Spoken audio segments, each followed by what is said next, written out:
Hi students, welcome back to our channel Achieve Excellence in Commerce by Mansi Zaveri. So first of all thank you जो आपने paper number 1 and 2 जो है उसमें इतनी सारी comments की, तो सबका शुक्रिया।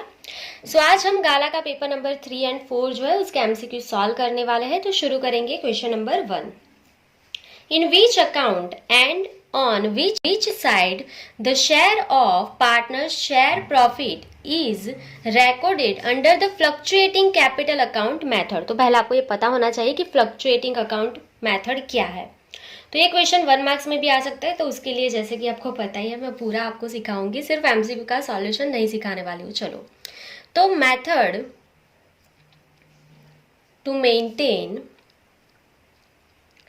Capital account. तो अगर आपने फर्स्ट लेसन जो है उसके सारे वीडियोस देखे हैं तो आपको पता होगा मैंने वहाँ पे भी ये पूरा सिखाया है, पर नहीं देखा नहीं सीखा तो ठीक है, अभी मैं शॉर्ट में आपको एक्सप्लेन कर देती हूँ। तो देखो, कैपिटल अकाउंट मेंटेन करने के लिए only there are 2 methods. First one जो होती है हमारी फ्लक्चुएटिंग कैपिटल अकाउंट मेथड, उसको टेम्पररी अकाउंट मेथड भी बोलते हैं, ठीक है, temporary capital account method.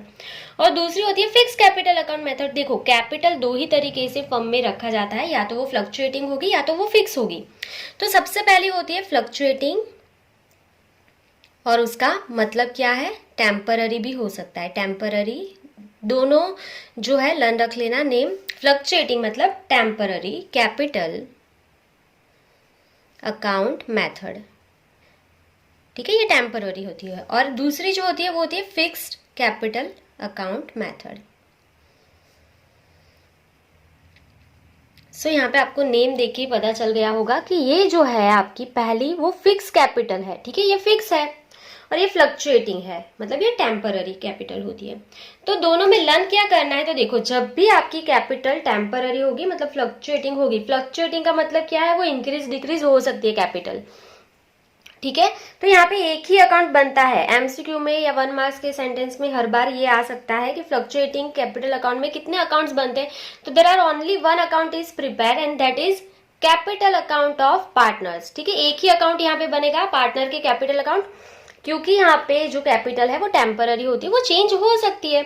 So learn रखना है आपको, only capital account is prepared. और ये जो है उसमें कैपिटल फिक्स रहती है, कैपिटल कभी भी आप चेंज नहीं कर सकते हो फिक्स कैपिटल अकाउंट मेथड में। तो यहाँ पे 2 अकाउंट्स प्रिपेयर होते हैं, कैपिटल भी एंड दूसरा जो इंक्रीज डिक्रीज रिकॉर्ड करने के लिए बनाया जाता है, सैलरी बोनस कमीशन पार्टनर का जो भी होगा वो रिकॉर्ड करने के लिए बनाते हैं, वो दूसरा कौन सा होता है, करंट अकाउंट।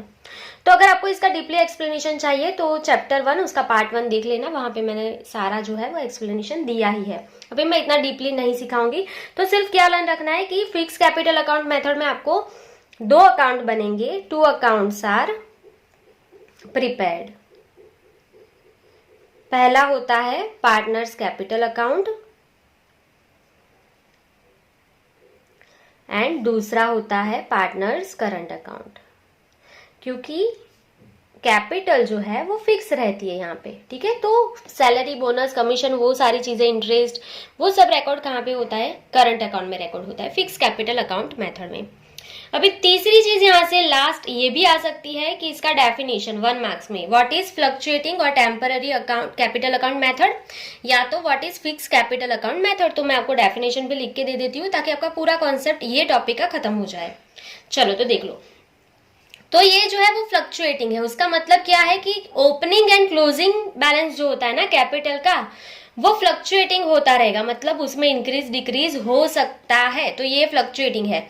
और ओपनिंग एंड क्लोजिंग कैपिटल जो है वो कभी भी आपकी चेंज नहीं होगी, तो वो कौन से अकाउंट मेथड है, फिक्स कैपिटल अकाउंट मेथड है, ठीक है। तो कैसे लिखोगे, तो method in which the opening balance and closing balance of the capital account of any partner, कोई भी पार्टनर हो, is reported fluctuated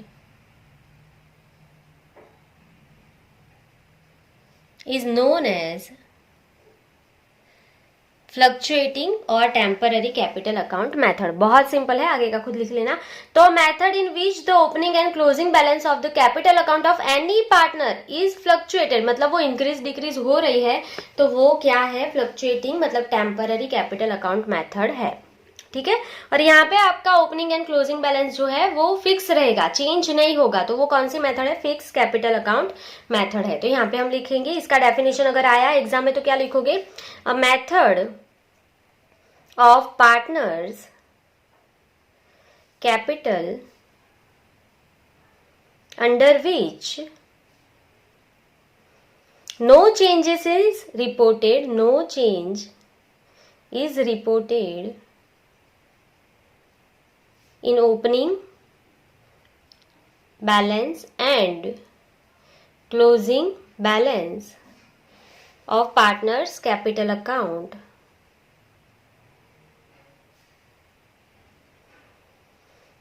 is known as fix capital account method. ठीक है, बहुत ही सिंपल है, अच्छे से लर्न कर लेना, इतना डिफिकल्ट नहीं है कि आपको समझ में ना आए। तो देखो, फ्लक्चुएटिंग का मतलब क्या है, ओपनिंग एंड क्लोजिंग बैलेंस आपकी चेंज होगी, और फिक्स में कभी भी वो चेंज नहीं होगी, नो चेंज। ठीक है, जो ओपनिंग है वही क्लोजिंग रहती है। चलिए, सो इतना लर्न कर लेना है। तो एमसीक्यू 1 मार्क्स सारा हो गया। अभी ये क्वेश्चन का आंसर दो, in which account and on which side share of partner share of profit is recorded under the fluctuating capital account method। तो fluctuating मतलब ये, इसमें प्रॉफिट कहाँ पे रिकॉर्ड होगा, तो एक ही अकाउंट बनाया है हमने, फ्लक्चुएटिंग मेथड में एक ही अकाउंट बनता है, वो है कैपिटल। आंसर मिल गया, तो कैपिटल अकाउंट में ही रिकॉर्ड होगा। तो पहले ऑप्शन देख लो, करंट वाले दोनों ऑप्शन निकल गए, दो कैपिटल के बचे। अभी प्रॉफिट है तो प्रॉफिट क्रेडिट साइड जाएगा, और अगर लॉस रहता तो डेबिट साइड। तो इसको रट्टा मत मारना, ठीक है। तो यहाँ पे प्रॉफिट की जगह पे लॉस लिखा रहता तो डेबिट साइड जाता कैपिटल के। अगर यहाँ पे प्रॉफिट है तो प्रॉफिट कहाँ पे जाता है, क्रेडिट साइड। सो आंसर तो बहुत ही इजीली मिल गया, क्रेडिट टू कैपिटल अकाउंट। तो जरूरी नहीं है, यही एमसीक्यू आपको ऐसे ही पूछ लेंगे। यहाँ पे प्रॉफिट की जगह पे लॉस भी हो सकता है, और या तो फिर यहाँ पे फिक्स कैपिटल अकाउंट मेथड भी आ सकता था। ठीक है, चलिए, तो ये सिर्फ लर्न रख लेना है ताकि आपको कोई भी एमसीक्यू आए तो आपको समझ में आ जाएगा। Next, if weighted average profit for last 4 year is 44,000 and number of year of purchase of goodwill is 2 years of weighted average profit, find the value of goodwill. बहुत ही सिंपल है, गुडविल तो आपको अच्छे से आता है, मुझे ज्यादा सिखाने की जरूरत ही नहीं है। नंबर 2, गुडविल का फॉर्मूला वेटेड एवरेज में क्या है, goodwill is equals to weighted average profit multiply by number of year of purchase. अगर आपने अभी तक लर्न नहीं किया है तो कर लेना, आई गेस तो कर ही लिया होगा, अभी इतना तो आपको आता ही है।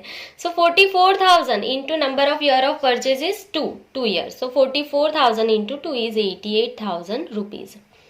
सो गुडविल जो है उसका आंसर आपको मिल गया है 88,000, ऑप्शन डी में है। सो आपका आंसर क्या आएगा, option D 88,000। Number 3, from the following which balance is for consolidated profit. So यहाँ पे आपका प्रॉफिट कौन सा है, जो एक्यूमुलेटेड प्रॉफिट है वो पूछा है। तो एक्यूमुलेटेड प्रॉफिट कौन सा होता है आपका, तो वर्कर्स प्रॉफिट शेयरिंग फंड, ये तो वर्कर का होता है, ये हमारा नहीं होता है। बिल्स पेबल, ये तो पे करना है, तो ये भी एक्यूमुलेटेड प्रॉफिट नहीं है। एक तो रिजर्व फंड है, दूसरा प्रोविडेंट फंड, तो हमारी लायबिलिटी होती है, तो ये भी नहीं है। तो देख लो आपका आंसर क्या आएगा, reserve fund is our accumulated profit. तो ये हो गया। Number 4, after admission of the new partner, which ratio is used to distribute the future profit and loss of the firm between all partners? तो अगर किसी भी पार्टनर का admission होता है तो अभी हम न्यू रेशियो फाइंड कर लेंगे, और सारा जो प्रॉफिट होगा वो इसके बाद न्यू रेशियो में डिस्ट्रीब्यूट होगा। So answer is in new ratio. ठीक है, option B. Next, number 5, to give public notice of retirement of an active partner is. देखो, अभी कोई भी एक्टिव पार्टनर है हमारे फर्म में, तो जब वो रिटायर होना चाहता है तो उसको नोटिस देना पड़ेगा कि नहीं देना पड़ेगा, ये पूछा है। तो ऑब्वियसली जब भी कोई पार्टनर रिटायर होने वाला है तो उसको बाकी के जो पार्टनर्स हैं उनको नोटिस देना कंपलसरी है, कि उसको बताना पड़ेगा कि वो कौन सी डेट से रिटायर होना चाहता है। तो उसका जो नोटिस है वो देना कंपलसरी होता है, ऑप्शनल नहीं होता। ठीक है, ये सारी चीजें कुछ नहीं होती, उसको देना ही देना पड़ेगा। वो ऑप्शनल नहीं है, एडविजिबल नहीं है, मतलब देना ही पड़ेगा उसको, वो कंपलसरी होता है। कोई भी पार्टनर रिटायर होना चाहता है और वो बाकी कोई जो भी पार्टनर है उनको नोटिस उसको देना पड़ेगा। क्लियर, चलिए next number 6, what is the type of realisation account. तो रियलाइजेशन अकाउंट जो है वो कौन से टाइप का है, तो आपको एक चीज यहाँ पे पता है कि रियलाइजेशन अकाउंट में हम एसेट एंड जो भी हमारी लाइबिलिटीज है वो सारा क्लोज करके लेके जाते हैं।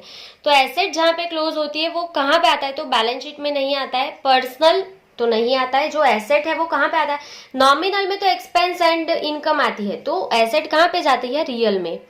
तो अच्छे से ध्यान रखना, जो रियलाइजेशन अकाउंट है वो किस टाइप का अकाउंट है, रियल, क्योंकि हम यहाँ पे सारी एसेट्स को क्लोज करते हैं तो वो रियल अकाउंट में जाएगा। क्लियर।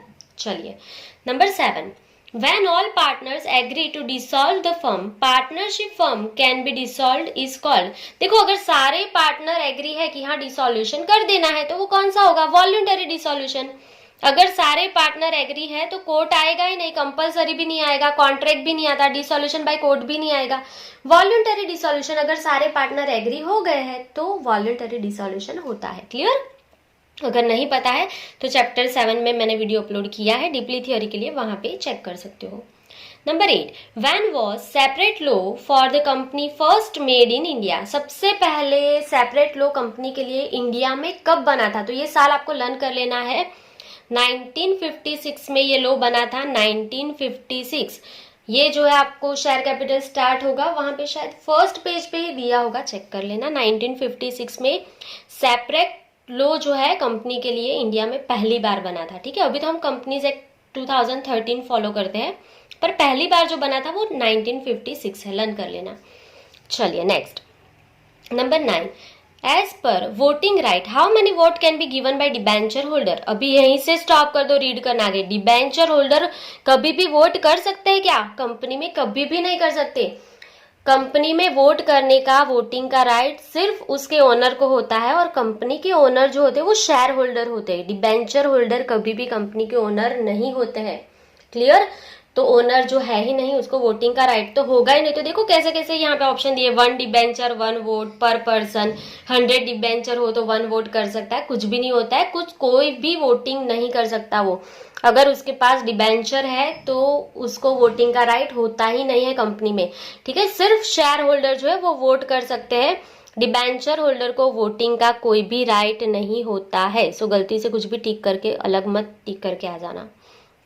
चलिए next number 10, in case of a company has earn profit और नॉट अर्न टू पे इंटरेस्ट ऑन डिबेंचरीज। देखो ये आपको अच्छे से थियोरी, अगर आपने लाइव क्लास अटेंड किए होंगे तो आपको पता होगा, मैंने सिखाया था तब भी, कि डिबेंचर पे इंटरेस्ट पे करना कंपलसरी होता है। आपको प्रॉफिट हो या आपको लॉस हो, आपको डिबेंचर पे इंटरेस्ट पे करना ही करना है, वो कंपलसरी होता है। आपको लॉस हुआ है फिर भी आपको कंपलसरी पे करना ही पड़ेगा, डिबेंचर पे इंटरेस्ट पे करना कंपलसरी होता है। ठीक है, तो ये जो है लर्न रख लेना। सो यहाँ पे 10 MCQ हमारे कंप्लीट हो गए हैं। अभी नेक्स्ट पेज पे जाएंगे। Number 11, on which basis is profit and loss statement prepare. तो प्रॉफिट एंड लॉस स्टेटमेंट कौन से बेसिस पे प्रिपेयर होता है, तो सेल्स से। तो ये जो है हमने अभी इस साल नहीं सीखा है, ये वाला जो टॉपिक था P&L का, तो वो हमने नहीं सीखा है, 4th लेसन में स्किप किया है हमने। तो वो सेल के बेस पे प्रिपेयर होता है। ठीक है, ये लेसन नंबर 4 का क्वेश्चन है MCQ।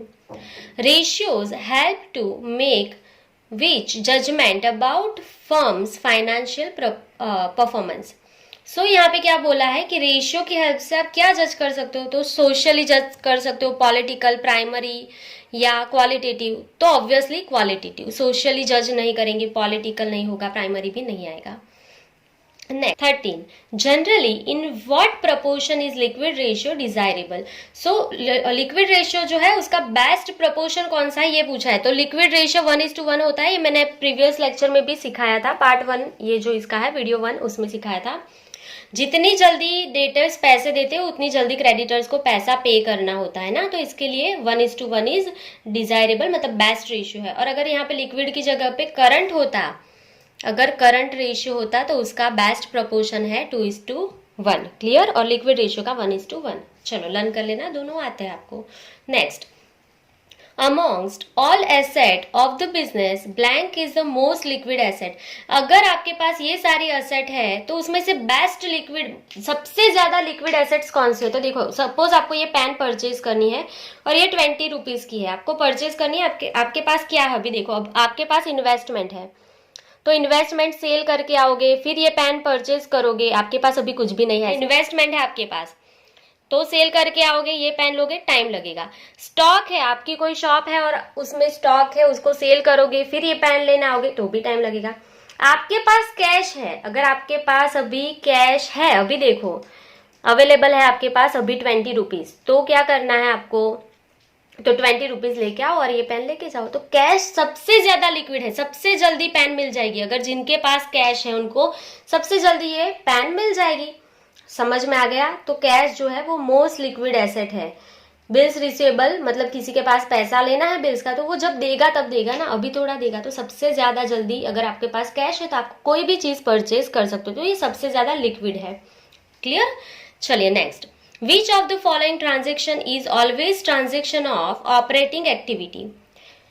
तो आपको क्या बोला है कि जो ट्रांजेक्शन हर बार ऑपरेटिंग एक्टिविटी में आता है वो कौन सा है। तो उसके लिए भी अभी मैं आपको पूरा नोट्स दिखा दूंगी कि ट्रांजेक्शन जो है वो देखो तीन एक्टिविटीज होती है कैश फ्लो में। सबसे पहले हमने सीखा था ऑपरेटिंग एक्टिविटीज, उसके बाद इन्वेस्टिंग एक्टिविटी और उसके बाद फाइनेंसिंग एक्टिविटी।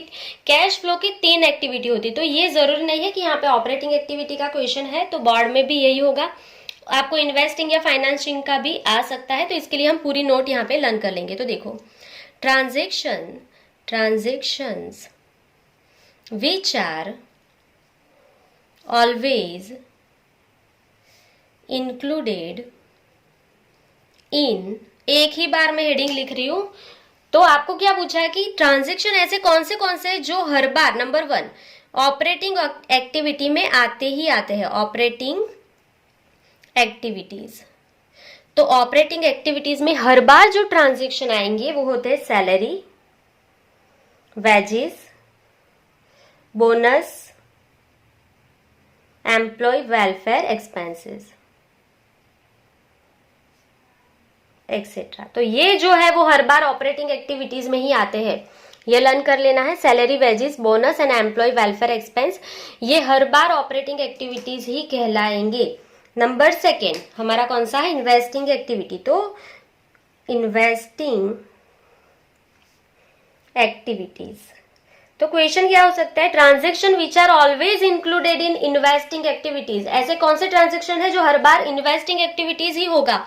तो उसमें एक ही लर्न करना है, purchase of fixed asset. Fixed मतलब नॉन करंट भी बोल सकते हो उसको, नॉन करंट असेट। या तो कोई बार एमसीक्यू में क्या लिखा होगा? Investment in fixed asset, investment in fixed asset मतलब आपने परचेज किया फिक्स असेट, उसको क्या बोल सकते हो? इन्वेस्टमेंट किया फिक्स एसेट में, ये भी तो बोल सकते हो ना। तो एक ही है, परचेज ऑफ फिक्स एसेट या तो non current asset, purchase of non current asset भी बोल सकते हो, या इन्वेस्टमेंट किया फिक्स एसेट में, ये भी बोल सकते हो। तो ये जो है परचेज करोगे फिक्स एसेट, वो हर बार इन्वेस्टिंग एक्टिविटीज ही होती है। लास्ट, ऐसी कौन सी एक्टिविटीज है जो हर बार फाइनेंसिंग एक्टिविटी ही कहलाएगी? तो उसमें एक ही लर्न करना है आपको, डिविडेंड पेड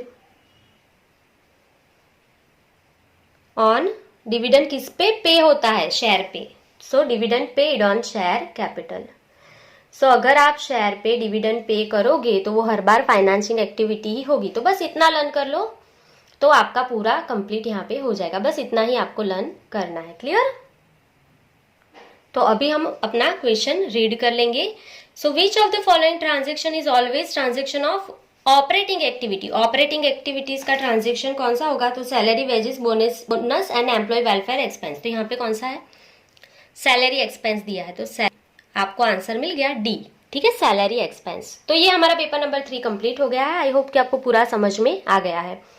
अभी तक वीडियो को आपने लाइक नहीं किया है तो लाइक जरूर कर देना, फ्रेंड के साथ शेयर नहीं किया है तो शेयर भी कर लेना। चलो, और सब्सक्राइब नहीं किया है तो सब्सक्राइब भी कर लेना।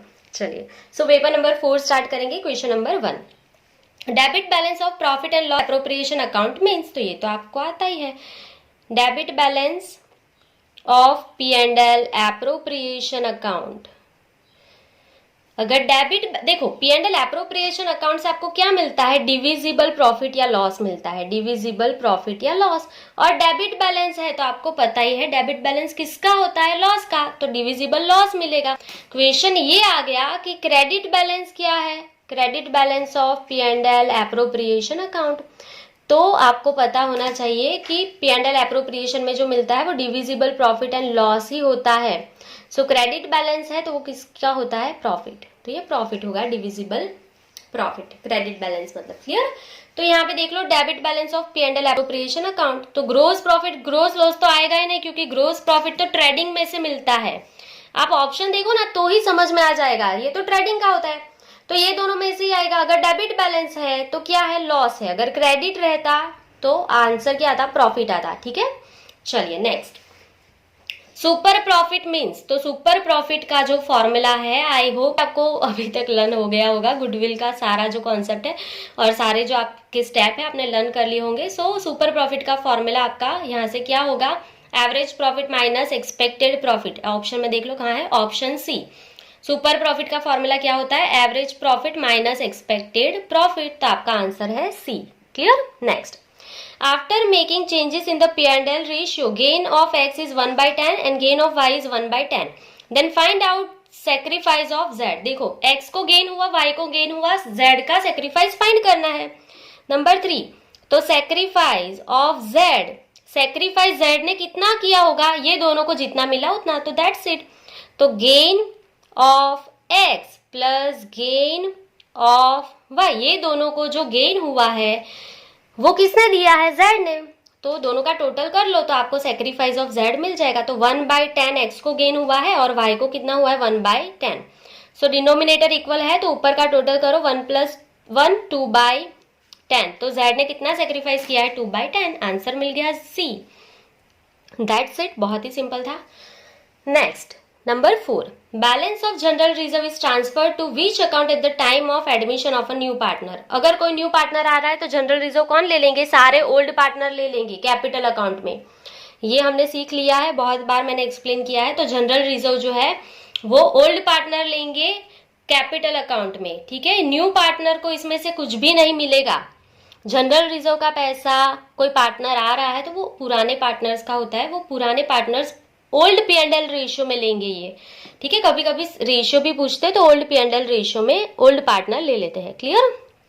चलिए next, number 5, at the time of final settlement what is to be deducted from payable amount retired और डिसीज्ड पार्टनर। अगर किसी की डेथ हो जाएगी या कोई रिटायर हो रहा है तो आप जब फाइनल सेटलमेंट करोगे तो क्या अमाउंट डिडक्ट करोगे, उसको जो भी पे करना है ना उसमें से क्या डिडक्ट करोगे, तो इंटरेस्ट ऑन कैपिटल वो तो फर्म को उसको देना पड़ेगा, डिडक्ट थोड़ी होगा, प्लस होगा, ये तो प्लस होगा। ठीक है, loan given to the firm, अगर पार्टनर ने जो रिटायर हो रहा है उसने हमें यहाँ पे लोन दी है तो उसका जो लोन है वो हमें रिटर्न करना पड़ेगा, तो वो उसको पेएबल, अगर 10,000 पे करना तो लोन का अमाउंट प्लस करना पड़ेगा, ये डिडक्ट कभी नहीं होता है। उसके बाद इंटरेस्ट ऑन लोन, तो अगर उसने हमें लोन दिया तो उसका इंटरेस्ट भी हमें उसको पे करना पड़ेगा, तो वो भी प्लस होगा, तो जो रह गया वही आपका आंसर आएगा डी। अभी वो भी मैं आपको सिखा देती हूँ क्यों डी आएगा। Interest on debit balance of current account, debit balance current account का जो होता है उसका जो इंटरेस्ट है वो फर्म को उसके पास से लेना होता है, तो फर्म वो अमाउंट लेके माइनस कर देगा, तो क्या डिडक्ट होगा, interest on debit balance of current account, क्योंकि ये बाकी की सारी चीजें तो फर्म को उसको पे करना है तो वो प्लस करेगा, उसको पे करने की जो अमाउंट है उसमें ऐड करेगा, तो डिडक्ट क्या करेगा, ऑप्शन डी। क्लियर। चलिए नेक्स्ट पेज पे जाएंगे। चलिए तो हम नेक्स्ट पेज पे आ गए हैं। अभी आपको पढ़ने में मजा आ रहा है तो कमेंट करके जरूर बताना, तो मुझे भी पता चले कि हाँ आप समझ रहे हो और आपको मजा भी आ रहा है पढ़ने में। चलिए number 6, Who bears dissolution expense at the time of dissolution of the firm। तो देखो dissolution expense किसका होता है, गवर्नमेंट पे करेगा क्या, अगर हमारी फर्म है तो डिसॉल्यूशन एक्सपेंस गवर्नमेंट थोड़ी पे करेगा, बैंक क्यों पे करेगा, किसका होता है डिसॉल्यूशन एक्सपेंस, फर्म का ही होगा ना, क्रेडिटर्स थोड़ी पे करने आएंगे, तो डिसॉल्यूशन एक्सपेंस फर्म का होता है और फर्म को ही पे करना होता है, उसी की रिस्पॉन्सिबिलिटी होती है। Next number 7, which is the first payment made from the realise realisation of asset at the time of the dissolution of a firm. तो डिसोल्यूशन के टाइम पे आपकी एसेट ज्यादा है, तो सबसे पहले आप क्या पे करोगे एसेट में से? तो सबसे पहले डिसोल्यूशन एक्सपेंस पे होता है सबसे पहले। तो इसके भी स्टेप है कि जब भी आप रियलाइजेशन अकाउंट में एसेट आपकी ज्यादा होगी तो डिस्ट्रीब्यूशन उसका कैसे होगा, अगर आपको नहीं पता है तो स्टेप में लिख देती हूँ, शॉर्ट में लिख रही हूँ, जल्दी जल्दी लर्न कर लेना। So distribution of asset, realisation of firm. So firm को जो भी एसेट मिली है उसका डिस्ट्रीब्यूशन कैसे होगा? तो सबसे पहले डिसोल्यूशन एक्सपेंस स्टेप लिख रही हूँ, ऐसा नहीं लिख रही हूँ फर्स्टली पे डिसोल्यूशन और वो सब नहीं लिखूंगी, डायरेक्टली लिख रही हूँ नंबर 1, मतलब नंबर 1 पे ही पे होना चाहिए। तो सबसे पहले डिसोल्यूशन एक्सपेंस पे होता है, dissolution expense is paid. Clear? चलिए सेकेंड नंबर पे liabilities towards third party are paid. सबसे पहले अगर आपने एसेट सेल की है तो डिसोल्यूशन एक्सपेंस पे होता है, उसके बाद पैसे बचते हैं तो आपको थर्ड पार्टी को जो भी पेमेंट करना है ना वो पे कर देना है। उसके बाद भी अगर पैसा बचता है तो पार्टनर की लोन पे हो जाती है, लोन ऑफ पार्टनर्स पेड। उसके बाद भी अगर पैसा बचता है तो नंबर 4 पे पार्टनर के कैपिटल एंड करंट अकाउंट का जो बैलेंस है वो पे कर देना है। कैपिटल एंड करंट अकाउंट जो होते हैं ना वो पे कर देना है। एंड लास्ट में फिर भी पैसा बच गया, पार्टनर ने कैपिटल एंड करंट के पैसे ले लिए, फिर भी पैसा बचा है तो वो प्रॉफिट होगा और ये P&L रेशियो में पार्टनर को मिल जाएगा। तो इवन इफ एनी सरप्लस, अगर और भी पैसे बच गए सब पे करने के बाद भी, then it will be distributed among all the partners। ये प्रॉफिट है और ये पार्टनर को डिस्ट्रीब्यूट हो जाएगा in their P&L ratio. P&L ratio में प्रॉफिट डिस्ट्रीब्यूट कर देना। तो ये स्टेप होते हैं, ठीक है। आपने एसेट सेल कर दी तो सबसे पहले डिसोल्यूशन पे होता है, लास्ट में क्या पे होगा ये पूछा है तो लास्ट में पैसा बचता है तो P&L में प्रॉफिट डिस्ट्रीब्यूट हो जाएगा पार्टनर को। तो यहाँ से कोई भी स्टेप आ सकता है, इसके लिए मैंने सारे दिखा दिया आपको। तो सबसे पहले क्या पे होता है? Dissolution expense. Clear? Next, in which year was SEBI establish in India. So ये जो है साल आपको लर्न कर लेना है। तो सेबी 1991 में इंडिया में एस्टेब्लिश हुई थी। क्लियर? चलिए next, number 9, company gives blank on that debentures to debenture holder. तो डिबेंचर पे क्या मिलता है? इंटरेस्ट। एंड शेयर पे क्या मिलेगा शेयर होल्डर को? डिविडेंड। लर्न रख लेना, डिबेंचर्स पे इंटरेस्ट मिलता है और शेयर होल्डर को क्या मिलता है? डिविडेंड मिलता है। क्लियर? चलिए next, the issued debentures by company are shown under which head in the balance sheet. तो बैलेंस शीट में डिबेंचर कहाँ पे शो किए थे? थर्ड लेसन याद करो, कौन सा हेडिंग था जिसमें आपने डिबेंचर दिखाए थे? नॉन करंट लायबिलिटीज में दिखाए थे। यस, तो आपका आंसर यहाँ पे ही मिल गया ए। शेयर कैपिटल में नहीं आता है, रिजर्व, दो ही हेडिंग आते हैं, शेयर कैपिटल एंड रिजर्व, वहां पे तो नहीं लिखते थे। करंट लायबिलिटीज नहीं है, इन्वेस्टमेंट भी नहीं है, नॉन करंट लायबिलिटीज में लिखा था। थर्ड लेसन लर्न कर लेना, उससे ही समझ में आ जाएगा, हमने वहां पे लिखा था ना। चलिए next, number 11, the comparison of financial statement of different year is known as which type of analysis. तो देखो यहाँ पे जो है आपको सारी डेफिनेशन फोर्थ लेसन की आनी चाहिए। तो अगर आपने अभी तक लर्न नहीं किया है तो फोर्थ लेसन की सारी डेफिनेशन लर्न कर लेना, जो मैंने आपको पूरा सिखाया था ना कि कौन से यहाँ पे एनालिसिस होते हैं, vertical, horizontal, long term, short term, external, internal. तो ये सारी डेफिनेशन एक बार देख लेना। अगर मेरे पास टाइम रहेगा मैं सेक्शन बी अगर करवाऊंगी, अभी श्योर नहीं हूँ, पर अगर करवाऊंगी तो सारे डेफिनेशन आपको 1 by 1 एक्सप्लेन कर दूंगी। पर अभी के लिए the comparison of financial statement of different year is known as, ये किसका डेफिनेशन है? तो अगर आपने एक भी बार इसको रीड किया है तो आपको पता होगा ये हॉरिजॉन्टल एनालिसिस है। जब आप किसी भी कंपनी का फाइनेंशियल स्टेटमेंट डिफरेंट ईयर का कंपेयर करते हो तो वो हॉरिजॉन्टल एनालिसिस कहलाता है। क्लियर? ये डेफिनेशन ही है। Number 12, which of the following ratio is expressed in proportion form. तो प्रोपोर्शन में तो दो ही लिखे जाते हैं, करंट एंड लिक्विड रेशियो। तो यहाँ पे देख लो करंट या लिक्विड में से कोई है, हाँ करंट रेशियो है, तो ऑप्शन इज डी, क्योंकि मैंने अभी आपको सिखाया कि करंट रेशियो का आइडियल प्रोपोर्शन 2:1 है। तो देखो ये प्रोपोर्शन में ही लिखा था ना, 2:1 प्रोपोर्शन में लिखा है, तो प्रोपोर्शन में क्या होता है, करंट रेशियो लिखा जाता है। क्योंकि ग्रोस प्रॉफिट है, ये ऑपरेटिंग, ये सब हम प्रोपोर्शन में नहीं लिखते हैं, परसेंटेज में लिखते हैं। Next, which of the following ratio is liquidity ratio. तो लिक्विडिटी के रेशियो कौन से है यहाँ पे, तो लिक्विडिटी के रेशियो मैंने आपको पूरा सिखाया है, दो ही लिक्विडिटी में आते हैं, करंट एंड लिक्विड। तो यहाँ पे कौन सा है, करंट रेशियो। करंट है तो करंट, लिक्विड, दो ही रेशियो आते हैं, मैंने पूरा आपको सिखा दिया है। वीडियो नंबर 1 देख लेना, अगर नहीं सीखा अभी तक तो सीख लेना, उसी में से है। लिक्विडिटी रेशियो में दो ही आते हैं, करंट एंड लिक्विड रेशियो। तो यहाँ पे करंट है, तो हमने कौन सा आंसर टिक किया, current ratio. Next, which of the following is included in non operating income. Non operating income कौन सी है, तो डेप्रिसिएशन है, income as rent received on asset, commission received, income tax refund. तो ये जो सारी तीन दिख रहे हो ना आप इनकम, ये सारी ऑपरेटिंग है। कौन सी जो है वो आपकी नॉन ऑपरेटिंग बनेगी, income as rent received on asset. तो ये जो है आपकी कौन सी है, नॉन ऑपरेटिंग एसेट है। क्यों, क्योंकि आपने जो रेंट पे एसेट दी है वो आपका मेन बिजनेस नहीं होता है इनकम करने के लिए, ठीक है। तो ये जो है आपकी नॉन ऑपरेटिंग इनकम कहलाती है। Number 15, reduction in goodwill in current year as compare to previous year is called. तो ये मैं आपको पूरा 6th लेसन में सिखा चुकी हूँ, अगर आपने सीख लिया तो आपको पता ही होगा, मैंने पूरा डीपली एक्सप्लेन किया था। कभी भी इंटेंजिबल एसेट की वैल्यू डिक्रीज होगी और वहां पे नहीं लिखा है कि सेल है, तो वो क्या होगा, रिटर्न ऑफ होगा उसका। तो इसे हम क्या बोलेंगे, रिटर्न ऑफ गुडविल, ठीक है। आपने गुडविल रिटर्न ऑफ कर दिया, ये उसका मीनिंग होता है। अगर उसकी सेल की कोई भी डिटेल नहीं होती तो ये जो नोट है वो हम सब में भी अप्लाई करते हैं। अगर आपने वीडियो देखा होगा तो आपको पता होगा कि ये नोट है अवेलेबल, क्लियर। तो यहाँ पे आपके दूसरे 30 क्वेश्चन जो है पेपर नंबर 3 एंड 4 को मिला के वो कंप्लीट हो गए हैं आज। तो आई होप कि आपको समझ में आ रहा है, आपको पढ़ने में मजा भी आ रहा है और आपको लर्न भी हो रहा है एमसीक्यू धीरे धीरे।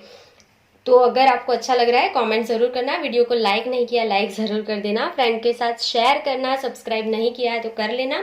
और चाहते हो कि आगे पेपर नंबर 5 एंड 6 का भी सॉल्यूशन मैं ऐसे ही करवाऊँ तो लेट मी नो, ठीक है। चलिए, सो आज के लिए बस इतना ही। Thank you for watching, keep learning.